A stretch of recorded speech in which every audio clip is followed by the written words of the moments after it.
Hey, good morning, everybody. Welcome to another Cars and Coffee from sunny but almost spring Indianapolis. And if you're a car guy, you're in the right place, because this morning we're going to talk about preparing your car for the new season, whether it be a street car or a track car or just a fun car. And we've got some good stuff. We got an interview with Paul Dondero on his V6. We've got some shots of the update on Cliff's FR500S. And of course, we got the questions from the Speed Therapy Society members. So if you're just joining, I'm Kenny Brown. This is Cars and Coffee, and we're going to have a good time talking about cool stuff. Well, I don't know where to start. We got so much stuff to talk about today. I guess what everybody really wants to know about is kind of prepping their car for the season of the spring. Well, I've got a really easy way to do that.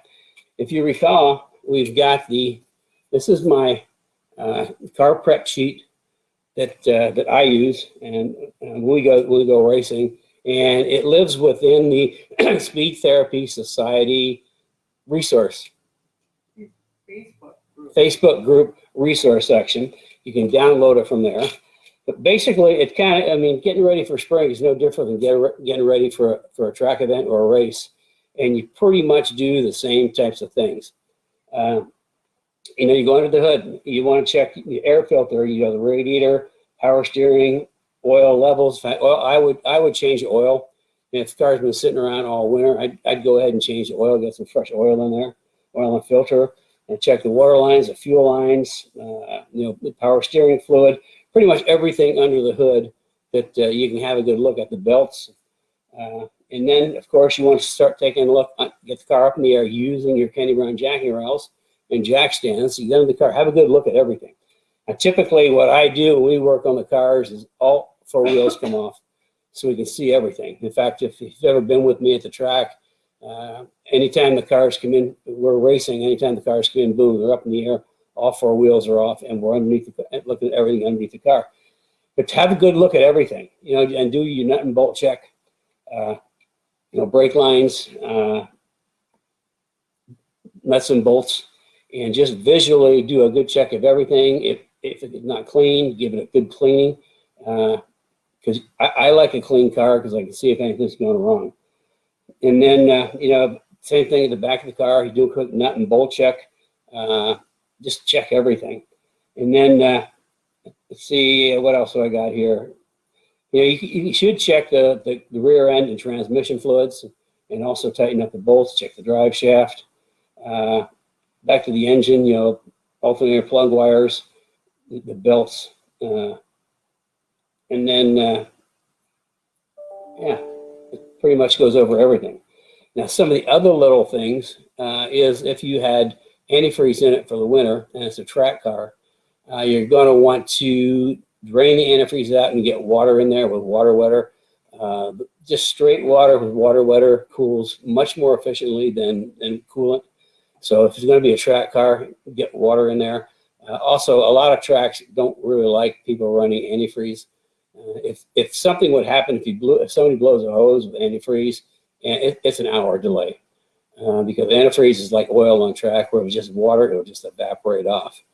And then here's something at the battery. Have a good look at your battery. See what the terminals look like. If there's any kind of like little crusty things growing on them, or if there's an older car and the battery is like look a little moist on the top, what you want to do is get yourself some baking soda and water and just pour it on the battery and let it fizz in all the little crusty things growing on the terminals. Give it a good fizz and take water and wash it off. But then I would pull the battery terminals off and make sure you've got a good connection. There's little battery things that, you know, I've got them in my toolkit. I can just put them on the post on the batteries and kind of puts a fresh surface on there. A little grinder thing goes up inside. If you don't have that, it's pretty easy. Just get some sandpaper and go around on the posts, and then up in the terminals of the battery, you know, put it back on to get that, you know, tightened down. Because here's the thing: if you've got a little film on top of the battery, a little acid film, that actually drains the battery. If you get that little film over the winter, your battery's probably going to be dead or close to it. So you be sure to give the battery a good charge if it's not. And of course, you know, obviously check your tires. check your tire pressure. Just make sure that, just take a good look at everything. And of course, bleed the brakes. Anybody that pays attention to me knows that I am just mad about bleeding brakes. I bleed the brakes all the time. Very simply because when I go to hit the brake pedal, I want good brakes because I'm typically going pretty darn fast. And I change the brake fluid before we go to an event. We bleed the front brakes after the first day, and it's not a whole lot of bleeding, just a couple pumps just until the fluid turns clear, and then we bleed them again at the end of the second day, and then again when we get ready to go to the track, we'll give them another quick bleed. I just like fresh fluid everywhere. So bleeding the brakes, make sure you use high temperature brake fluid if you're going to be going on track, and obviously get some fresh gas, because gas will kind of deteriorate over the winter. Get some fresh gas in there, and it's kind of just all basic common sense. But there is this this checklist that is available for you for free. Just download it in the Speed Therapy Society Facebook private group resource section. Yeah. Okay, so what else are we going to talk about today? I think we're going to jump to some questions real quick, and then we'll get back to Paul. Okay, I got really good questions this week from you guys. And if you've got questions, you can either send them in through the Speed Therapy Society, send them in through there, or remember, I'm answering questions live. So if you've got a question right now, be sure to send it in, and we'll get to questions at the end. Okay, Kobe wants to know weight-saving steps and weight redistribution locations, ideal, achievable weight balance. I'll start at the back and work forward. Ideal is kind of like a relevant term. Sometimes it's the best you can get. But a Mustang is always light on the right rear corner, so that's why we always move the battery back to the right rear corner and try to get it low to move some weight back there. It's still going to be light in the right rear corner, but it's really difficult to get a really good balance. But for the most part, for track days, going and like scaling the car and doing all that, unless you're a really super advanced driver, I don't know that there's a lot of value in that. I don't do it. We get the car set up at the beginning of the season, and I just drive it. But as far as weight savings, that's a real good point. There's anytime you can save weight, it's going to be a good thing. Whether it's rotating, whether it's sprung mass, unsprung mass, or rotating mass, all of it has an impact. One of the quickest, easiest ways to reduce weight is going to light wheels. Either like the Forge line, we've got the Apex wheels. It shaves a lot of weight off. Lighter wheels and performance tires. And that's the kind of thing you can actually feel in the steering wheel. As soon as you put light wheels on, you can feel it right away. So by doing that, you've reduced unsprung mass, the mass is moving up and down, plus rotating mass is going round and round. Aluminum drive shafts, that's another good way to save some weight. Carbon hoods. I always look for weight savings at the front of the car, and the hood is high. That's the last place you need weight. So I'll take, go to a lighter hood. And just depends on how aggressive you want to be.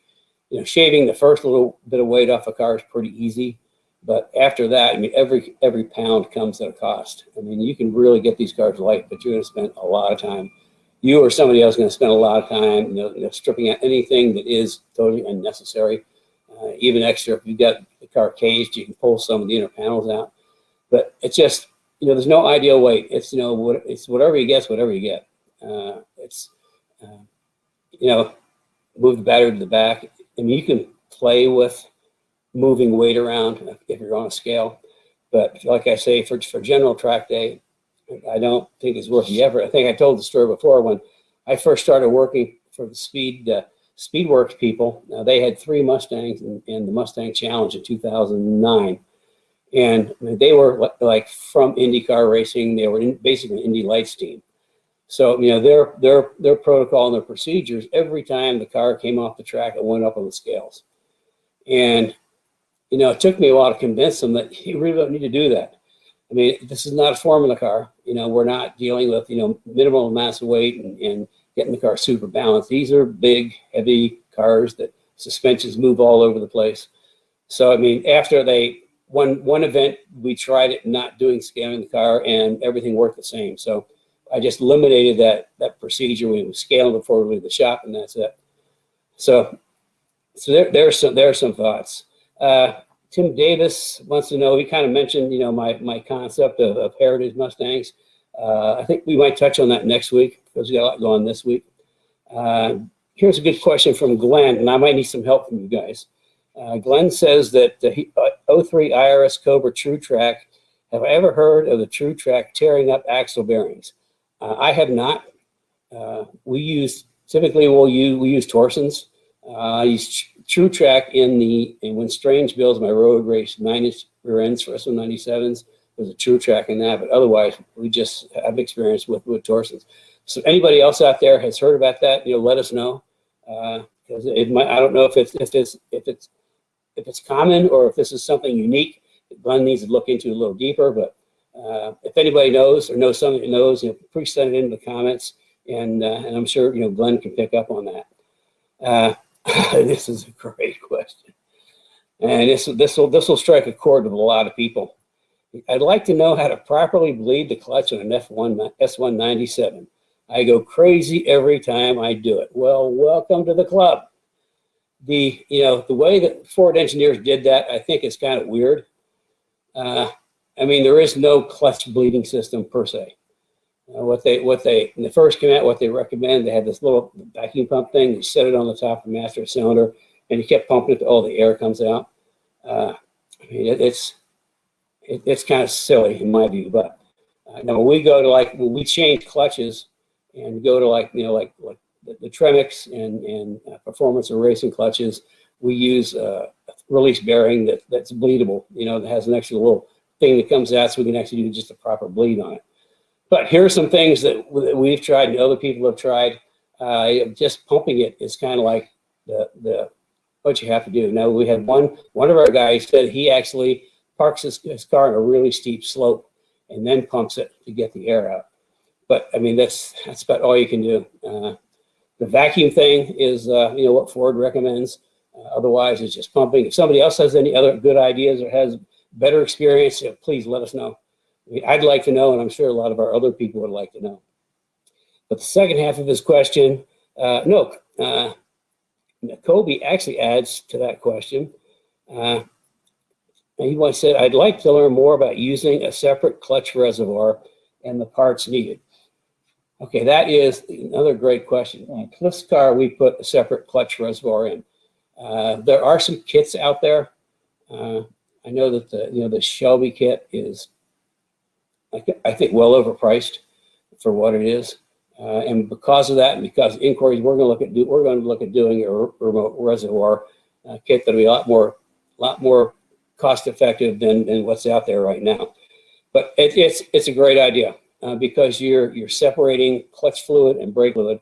And the brake fluid at some point it's going to get hot, it's going to get dirty, and it's just separating the clutch out. It's got its own reservoir. And all my race cars, we run a separate reservoir for clutch. So there's absolutely no reason you shouldn't run a separate reservoir for the clutch in S197. And like I say, I just, because of this and, the expense of the ones that are out there, I just started looking into this. I think in a couple of weeks, I might have something for you guys, something that we'll be using and we'll certainly pass along. So that's our questions for today. If you have any more questions, send them in. Or if you have any support or some ideas or some of the questions that that we talked about, put them in the comments, and so everybody would like to know. So I think we're going to move on to Paul Dondero. Okay, now everybody knows that technology and us are always at odds. So I'm going to try this. We practiced and it worked. But then we've done other things that we practiced and didn't work. There's something about, I don't know, we're over 30, and that represents a problem with technology. But we have a little interview with Paul Dondero, and a couple of reasons is, Paul's a pretty interesting guy. He has a V6 Mustang, and he has a full Kenny Brown suspension on it, and he loves it. He actually races with the V8s. and he'll tell you a little bit about that. But the other thing we're doing, recently we've had a number of people call in with V6 asking if it's worth setting their V6 up for track or to go to a V8. I mean, there are a lot of advantages to the V6 Mustang. You know, first of all, it's got 300 horsepower motor. That's about the same as the 5 to 10 Mustangs. It's a lot lighter in the nose, which makes it turn better. And you know, there's a lot of advantages to it. Insurance is less, for one thing. So I mean, there's absolutely nothing wrong with the V6 Mustang for track. I mean, I think that's a great package. I also think that get a properly set up EcoBoost Mustang would also be kind of a terror on track, because again, you got no weight in the nose, and it'll make it turn. Okay, fingers crossed. I'm going to try to pull up the video and hope I don't screw this up. And if I do, Carrie is there. She told me how to click all the right buttons. Audio's on. Application window. Share. Yay!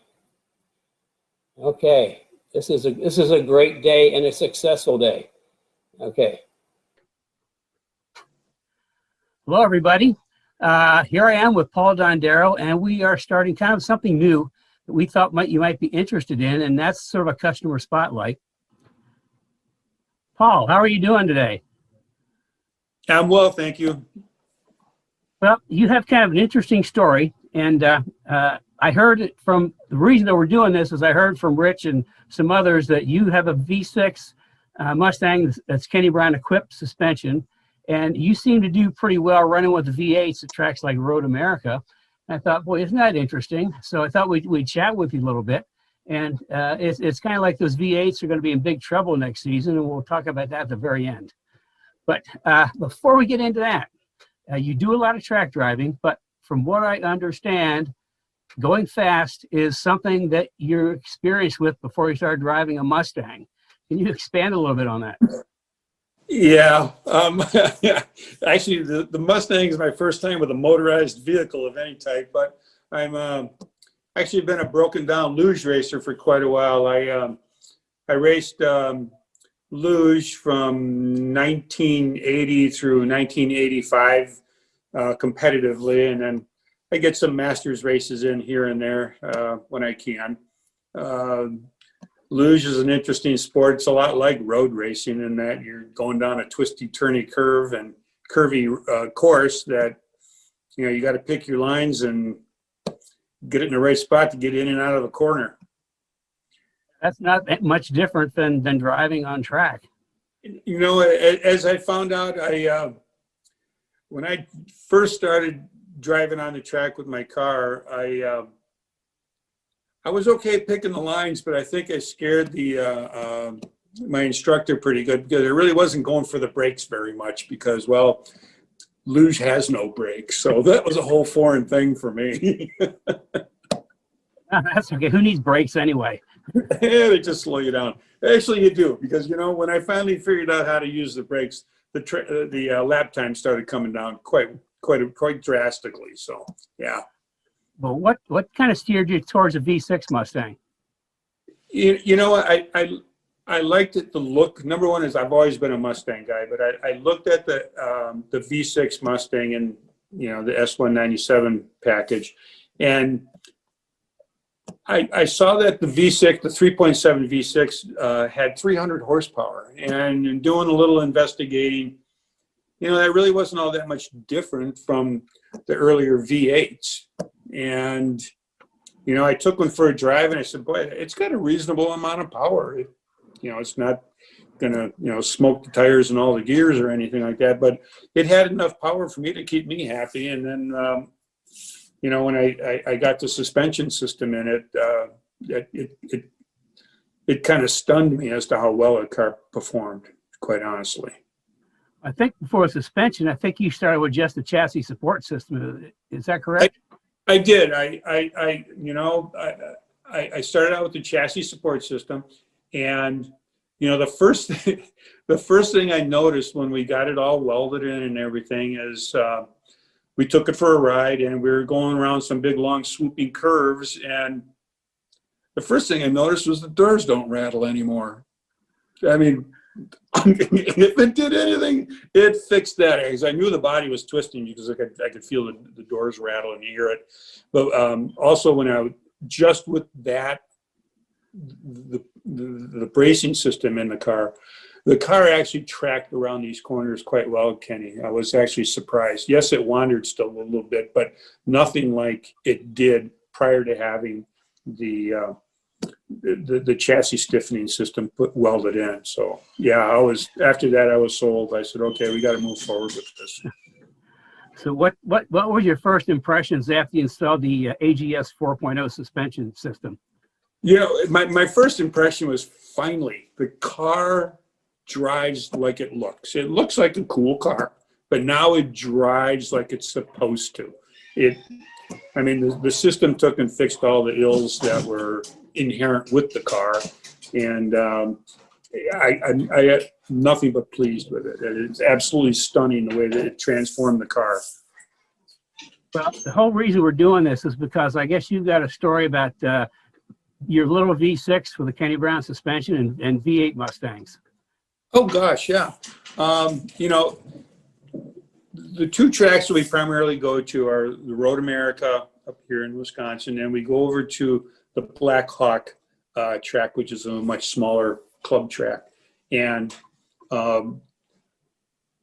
we're able to take and run with the big boys okay. You know, what we have to do with our cars, keep the momentum up. You know, you know, a lot of the big motor cars of the V8s, they'll pull away from us on a straightaway, but you know, we find ourselves reeling them in as soon as we get into the corners because we go in so much deeper. We go so much deeper, and we fill up the rear end and, you know, the rear view mirror, and we're just waiting for them to, you know, get out of the twisties so we can move forward. And it's kind of cool. It's kind of cool. Yes, they were pretty surprised with that. You know, when we're at the track, you know, after a session, we pull our car over to the pit area and we pop the hood and cool it off and check the temperatures and the pressures and everything, and, you know, get something to drink. And more often than not, after a session, somebody will come walking by the car, see that the hood is popped open, and have that scratch their head a little bit and say, you know, ask us, is that a V6? And yep, that's a V6. And more often than not, they kind of, you know, shrug their shoulders and move on. But I think the car is starting to get a little bit of respect. Yeah. Speaking of respect, you've got an interesting name for your car.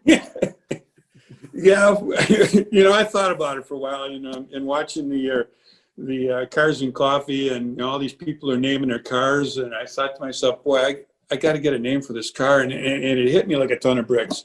We named the car Rodney, as in Rodney Dangerfield, as he's one of my favorite comedians, and, you know, some of his shtick is I get no respect, you know, and I get a lot of heat from them, my friends, that I'm just driving this little V6, and you know, they have to come for a ride with me in the car someday and see how much respect old Rodney does get after a session or two. You know, I guess people.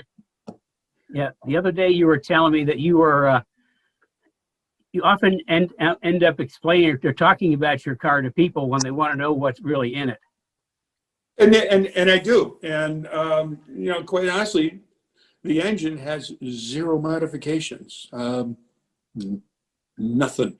The transmission, the only thing I did with that was put in a Ford racing shifter in it, and then I tell them exactly what I have in. I have, you know, the Kenny Brown AGS system from front to back, and that is it. I do have the Forge Line tire wheels on there with the Michelin Super Sports on there right now. I think that might change a little later on, but they're actually stunned that there's no motor work done in that car at all. It's just all suspension.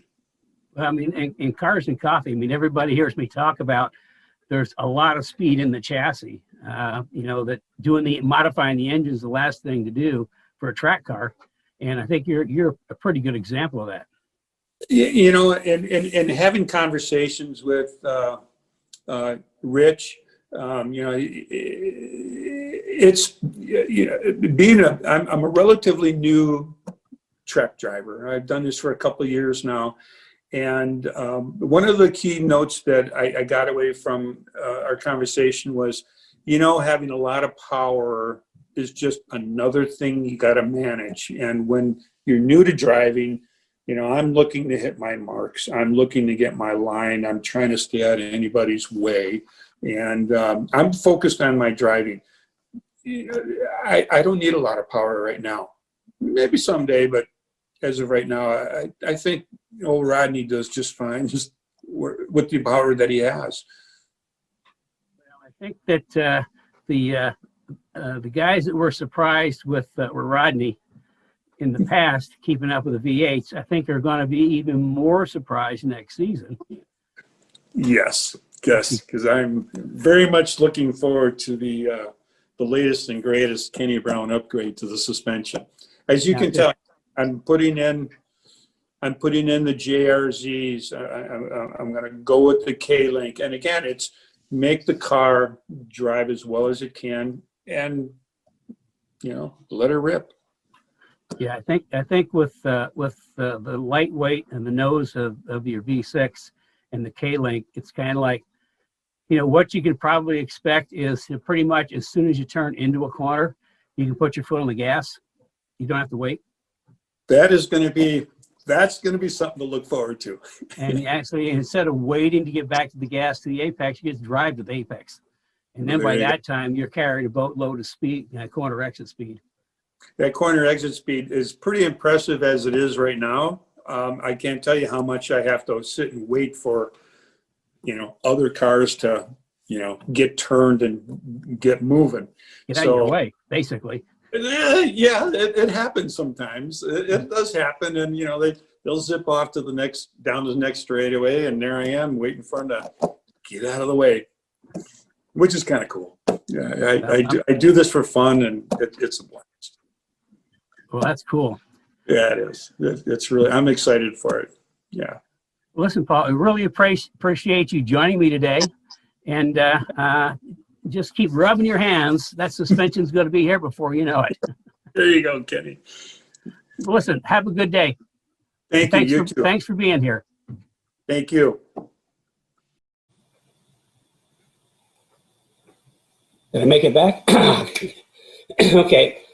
Something I got to point out is Paul's a little modest. He was actually in the 1984 Winter Olympics in Luge. So, and there's some real history on Gone Fast.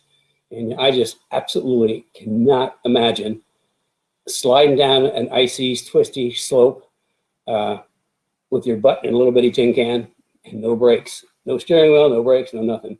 So, I mean, he's got a lot of,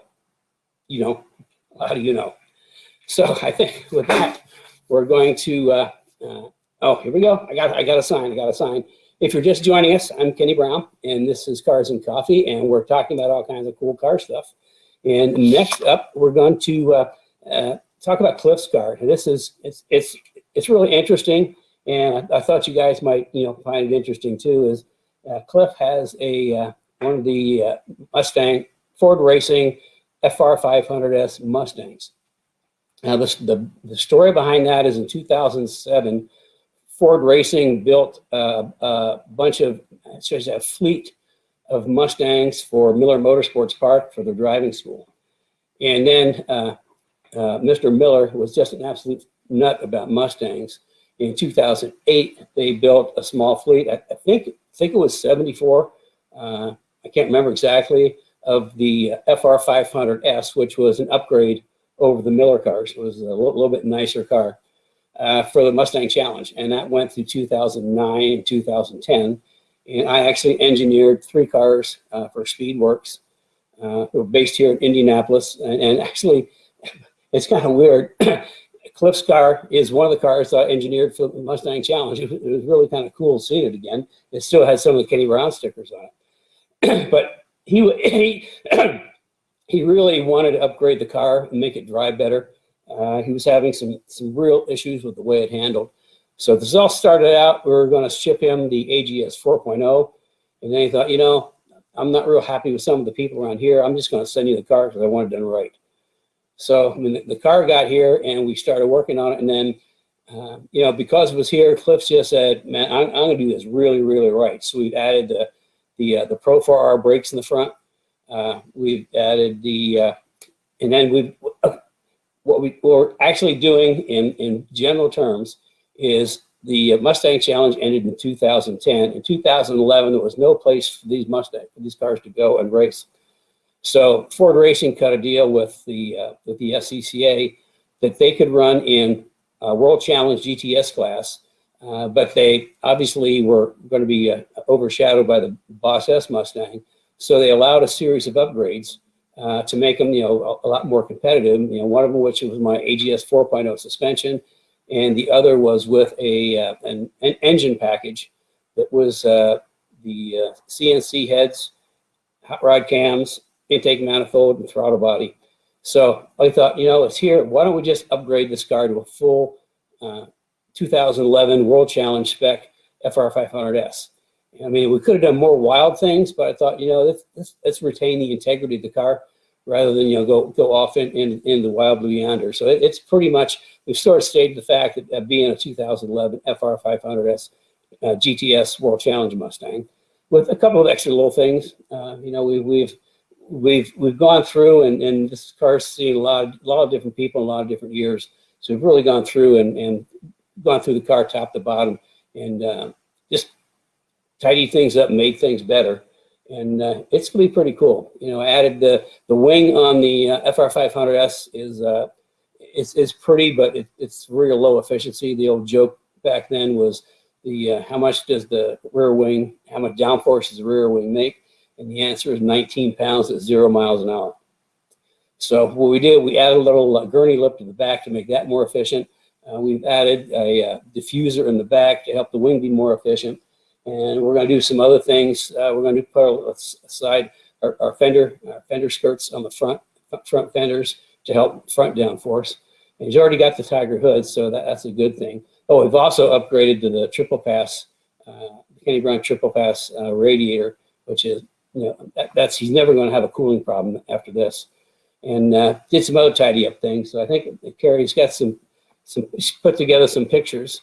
I think here you can see this is the, you know, under the car there's the K member in the front of the car with that aluminum piece is the that's a splitter mount. What else we got?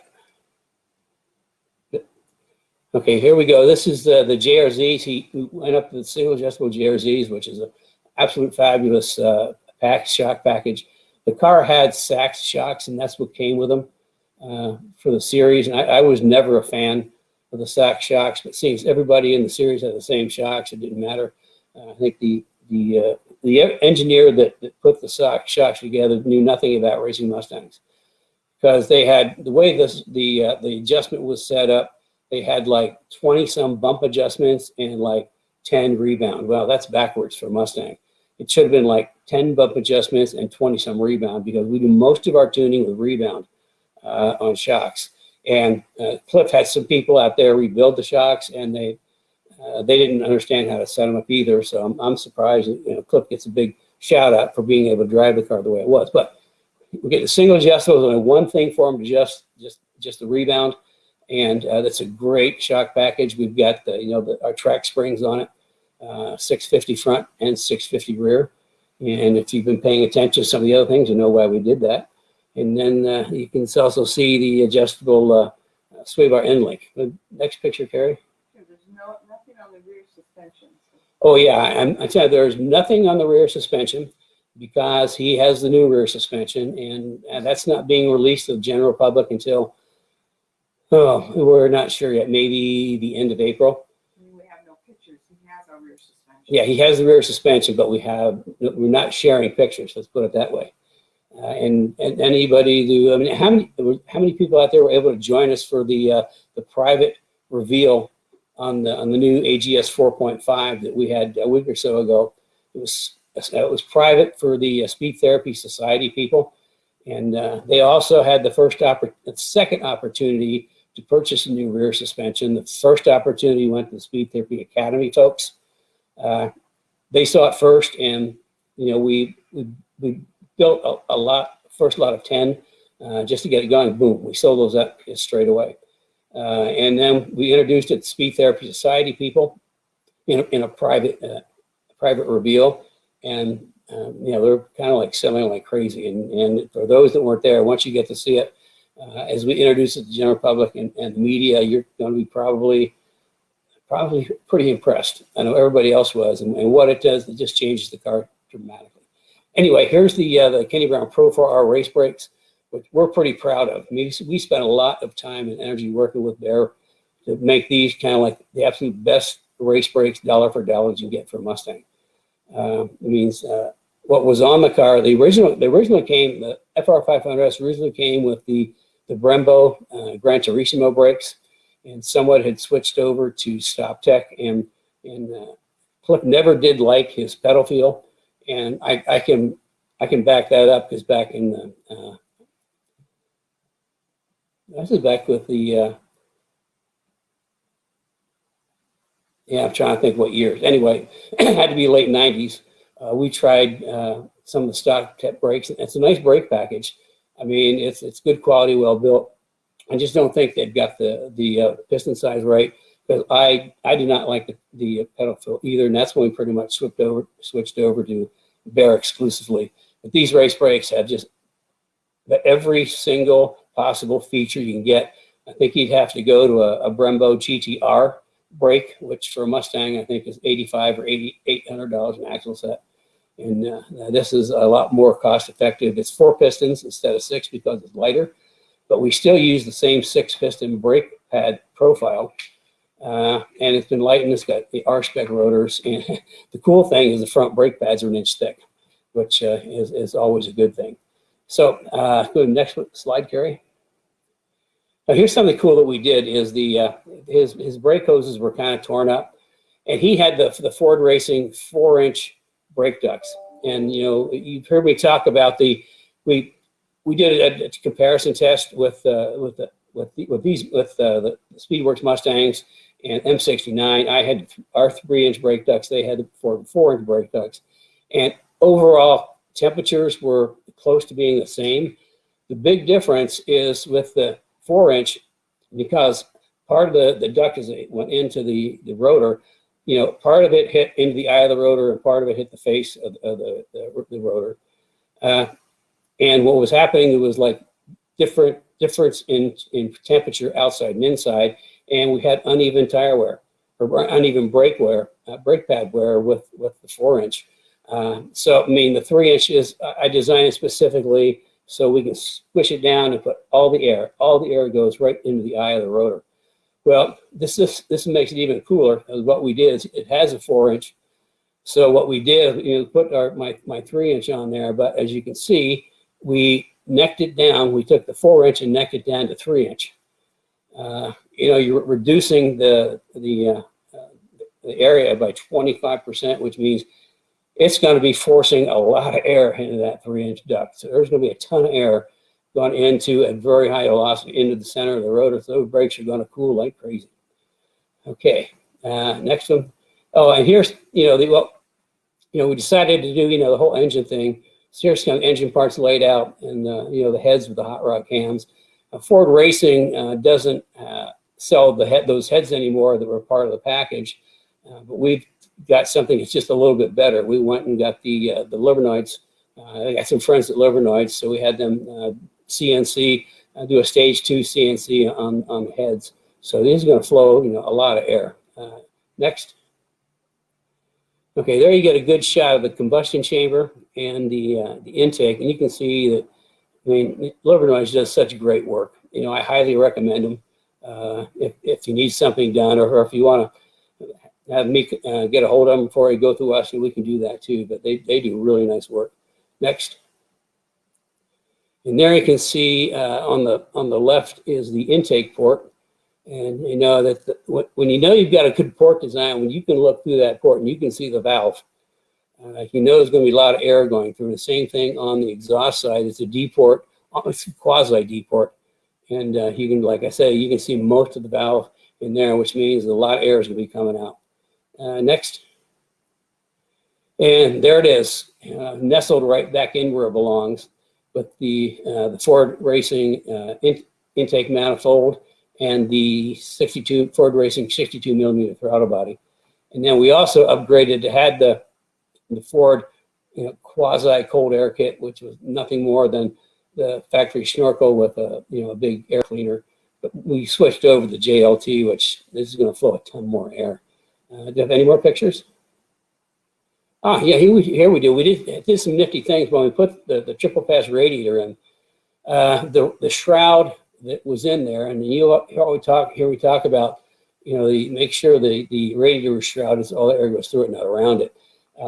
At some point it had gotten pretty beaten up, and and Kurt had to pull it out, and he had to hammer some panels straight and re-rivet it back together, so that's all fixed. And then actually the way it hit the radiator that was in the car, it didn't even go all the way to the bottom. It was, it went like above that. So we made some tabs. So we moved the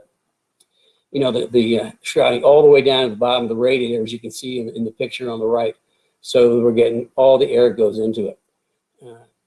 Next. This is my favorite, because when Cliff gets his car back, this is the picture everybody's going to see. Cliff driving away from him. So yeah, I'm pretty excited to get this car finished and back to him. I know he's pretty excited to get it. So that's just a little something that we thought was kind of interesting. It's just like I engineered that car in 2009, 2010, and here it is again. I'm making it even better. So that's Cliff's car, and we've done the. Let's see, I think we've pretty much done everything, and we might be up to question time. And here comes my lovely assistant with her computer and her questions. And she might buy water over. So let's see. Oh, you know what I forgot all about? If you're on YouTube, subscribe, click the bell to get notifications. And Facebook, be sure to put our likes up and share. I should have told you in the beginning, if you had friends, you could get a share party or a watch party and share it. I screwed that up. But I'm doing it now. Better late than never. So, and then, I forgot this month's artwork. We've got Dan Gurney back. We had, Kenny's Wild Horses, which is a special acrylic commission by Ron Burton. And because I've been doing a lot of Zoom things from my office, I moved that to my office and moved Dan Gurney out here. So we got Dan Gurney at Le Mans. And the coolest thing about that, I don't know if you can see it very well, but you can see him holding his hand up to block the sun. And it looks like he's got his Rolex on and just some old-fashioned driving gloves. That's kind of cool. And I think Carrie's looking at questions. I think next week, obviously we'll do some tech talk, and let me know what you want me to talk about. Like I say, I talk about what you want to know about, so send in your questions or subject matter. If you've got a subject matter you want me to expound on, please send that in, and I'll see what I can do for you. We might do something on the Heritage Car program next week. It's in its very, very beginnings. But I thought we'd share that with you because I'm sort of excited about it. And then I think we'll do some more memorabilia. We haven't done that for a couple of weeks, so bring some memorabilia in, which I've got a ton of it, and it goes way back. And we may have a special guest that you don't know about yet. Oh, I guess we might have a special guest that I don't know about. So I'll probably find out the same time you do. Okay, so here is one question, and this it says Facebook user, and let me explain this to anybody that you see your name as Facebook user. That's what I see on my screen. We stream through StreamYard, and they require you to give them permission to use your name. So at the very top of the comments, you'll see a question if you want to authorize your name. So if you'd like to show your name there, authorize it, and we'll see it. Okay, so Facebook user says, a question, do you ever replace a hydraulic steering with electric? How much changing is required? Okay, we have not done that yet, but I know that recently some kits have come out. They treat it like an independent unit. You put the steering, electric steering in, and they've got the controller and everything. I don't know much more about it than that. I just know it's out there. We haven't had cause to change one yet. So, yeah, I mean, it's totally possible. Do a little research on the internet, and I think you'll be able to find out more about it. Okay, and we have another one from Roy Wallace. This is a comment. My 03 V6 makes me be as efficient as possible in every corner. Power can make your lines happy. Sloppy. Sloppy. Oh boy, I need some sleep, I guess. Or new glasses. Yeah, I mean, there's a good point to that. I mean, with the V6, they're light, and you get the right suspension under them. And like Paul said, I mean, you drive through the corners really, really quickly. And sometimes people start out with their track car, and they start with a motor first, because that's what they do in drag racing. Well, this isn't drag racing. And you get too much power, and you gotta, like you said, it can be sloppy. I mean, you have to wait for that axle to settle before you can put your foot into it. Otherwise the back end gets loose, and we get oversteer, and everybody knows oversteer is when the back of the car hits the wall first. And then you have to wait to get back to the gas. I know, like at Road America, between turn 3 and turn 5, I mean, I just drive past GT500s because I come off turn 3 that's in Ruby, my 2012 GT4 RS, which is an awesome track car. It's it's a Coyote with cold air and headers, nothing else. It's going to be good suspension, good brakes, some aero on it. But I carry so much more speed out of turn 3 that the GT500 guys, because of all the torque, they have to wait before I can really start feeding in power. I just blow right past them. So that's a very good point. Is power can make your line sloppy, because I mean, you have to wait till you get grip. Okay, next. There's another one on the V6. I'll let you read it since I'm sloppy at reading my comments. Glad to hear you're not the only person who drives a V6 Mustang. I mostly autocross mine and use it as a daily in the summer. Yeah, I mean, I think that Mustang V6 is a great package. Like I say, they've got 300 horsepower, and the 5 to 10 3-valve 4.6 V8s had like around the same horsepower. So yeah, a great little package. Okay, this is getting back to batteries. One of the Facebook users said anti-gravity batteries dropped my battery weight from 36 to 9 pounds. And then Tim Thomasak has another question here. Battery Talks reminds me, my 13 Boss still has original. Is lightweight battery like Braille AGM a good option for a little weight savings? There is a number of lighter batteries out there. And saving weight is always a good thing, especially because the battery in the Mustang is kind of up front and high. So if you could drop some pounds out of that, I mean, that'd be a good thing. I don't have experience with the ones you just mentioned, but I know there's some good ones out there. Oh, this is a good one too. This is back to the V6. You appreciate conservatism of momentum when you don't have power. Actually, you learn to drive better if I want to be frank about it.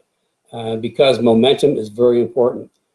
Anybody that's ever been on track with a race prep Miata knows all about how quick a car can be with momentum. I can tell you, in 2010, the Mustang Challenge raced at Audubon up in Chicago, and it was like mixed with a whole bunch of other races. On the Promoters Day, which is Thursday, where you go out and do you get testing. They kind of lumped cars together in like larger groups, and the Miatas were lumped together with the Mustang Challenge cars. And surprisingly, some of the Miatas were quicker than the Mustang Challenge cars.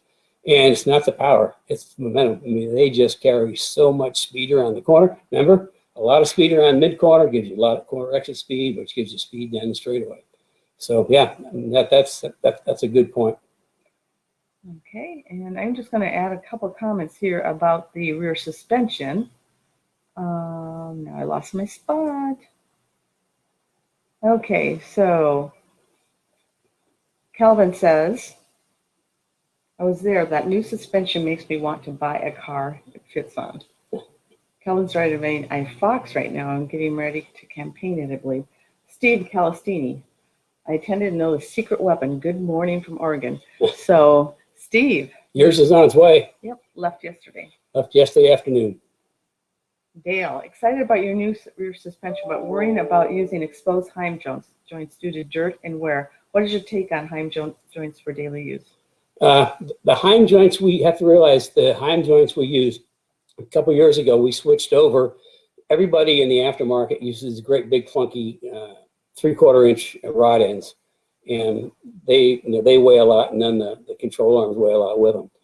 But a lot of, the majority of people out there use like what's called a 2-piece rod end, just because they're inexpensive, and it's like poured together, and they don't have a very long lifetime. When I dropped from 3/4 to the 5/8, I go to the extra good JMX, which is like a professional grade rod and super strong, and they're Teflon lined. The only thing about rod ends on the street is just, let's refer to it as a small maintenance item.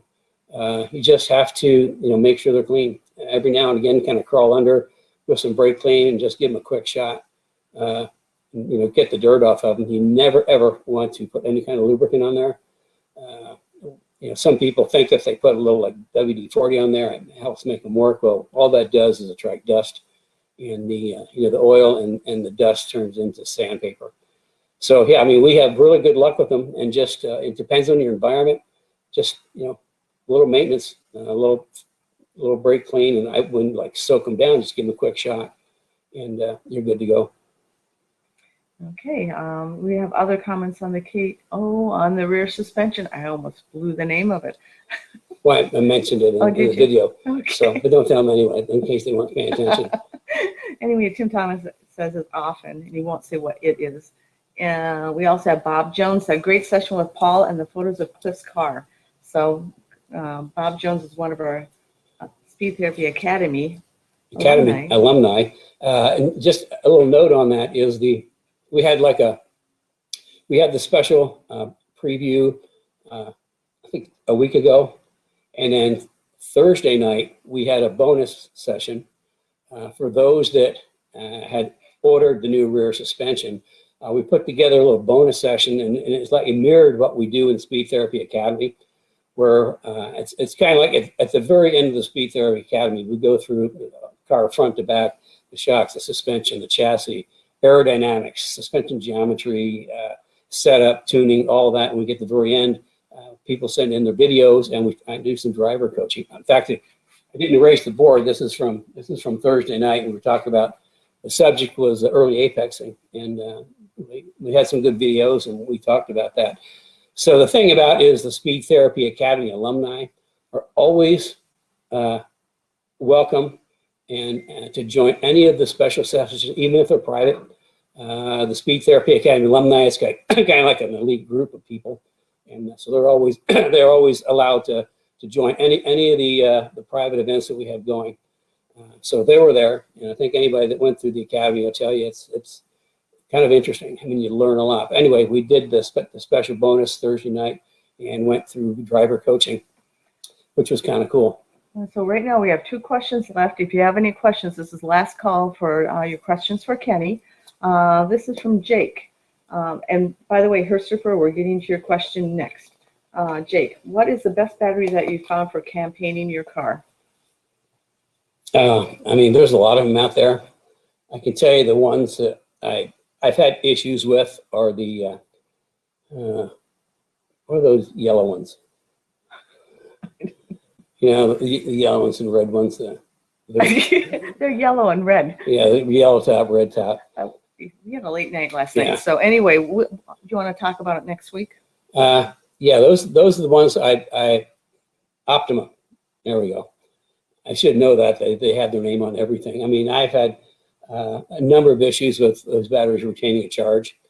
If there's some other good batteries out there, I think I gotta think. Why don't we talk about it? Yeah, we'll next talk week? about it next week. Okay. The best battery to use is the one that works. What do you think of the lighter weights? We can talk about that next Yeah, I mean, week. lighter weights are great. Some of them don't have a lot of cranking power. So anytime you look for a lightweight battery, be sure it's got plenty of cold cranking power, because V8s take a lot of power, obviously, to turn them over. Okay. So now we have Herstopher's, and if there's any more questions, this is the time to add them. Herstopher says, do you have any solutions for S550 hub issues? No, I have, but I have heard there's, he's talking about wheel bearings. He's burned up a bunch of them. And I have not heard of any solution, nor have I had time to research it. But I'm sure that there's, I don't know. I just don't know. We're going to have to maybe look into that and see if anybody else out there has heard anything about a fix for the wheel bearing problems on the 550 cars, and let us know. I'm sure Herstopher would like to know. I'd like to know too. I think this session is called Stump Kenny. Yeah, just stump Kenny today. Okay, so anyway, Herster has a couple more questions. He also wants to note to you that he also found out that his rear end knocking is from brake caliper brackets that got loose. Nut and bolt check. I mean, I keep talking about doing your nut and bolt check.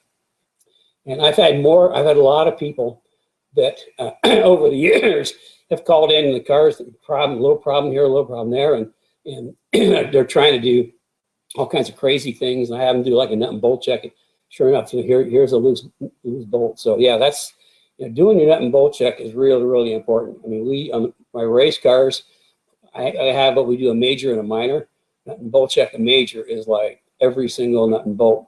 And the minor is, after a while, you learn which bolts have a tendency to loosen up. And I can tell you that bolts do loosen up on race cars. And it seems to me like the job of a race car is to break things, because if you have a race car, something's going to break. I mean, that's just the way it is. So that's why nut and bolt checks are really important. Okay, I'm going to ask the rest of his question, but first I'm going to interrupt, as I always do. So if you guys out there who are listening, can you let us know if you like the customer spotlights, like Paul Dondero, if you'd like to hear more of those? And so say yes or no spotlights. And then also, I lost my train. What else we're going to do? Oh, guests. If you like Kenny to interview guests from the industry. So say yes guests or no guests. So that will give me a good idea of what we should be putting on the show.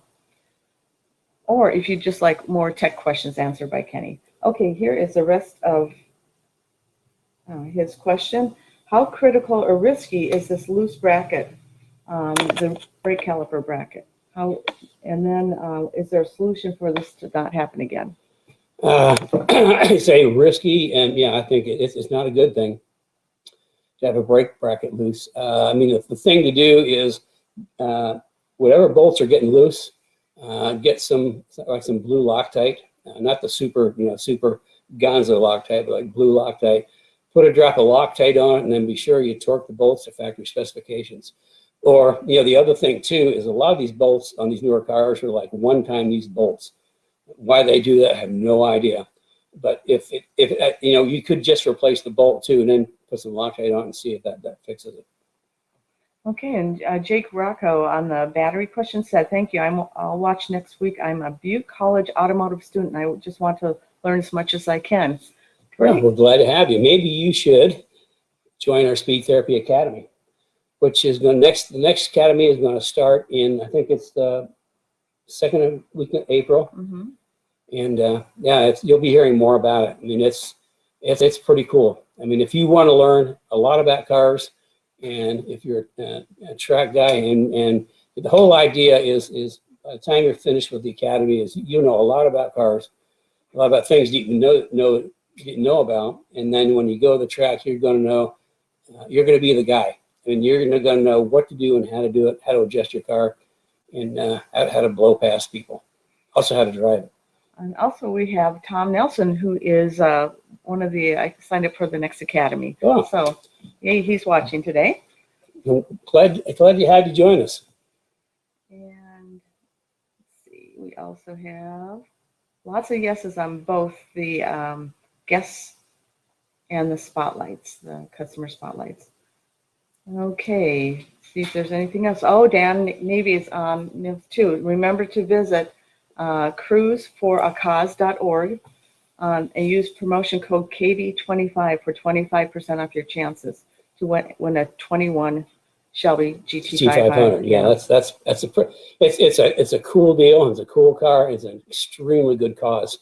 So I highly recommend it if you haven't already. Please donate. It's actually a donation, but you're buying a chance. But with a Kenny Brown code, whatever you spend for a chance, you get 25% more.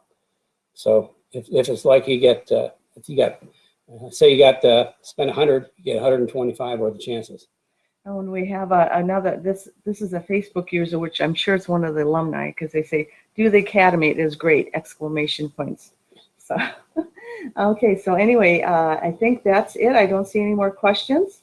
So, everybody, I guess, have a good day. Well, I'm glad you could join us today, and it's like I say, it is almost but not quite spring here today, and we're really looking forward to next week. It's going to be the 60s. Pretty much the snow has mostly gone away. Even the great big piles are about done. So I mean, I'm ready. I'm sure you guys are ready to get out because high performance tires don't work when it's cold. So getting up to 60 degrees, that's enough temperature for performance tires to work and have some good driving.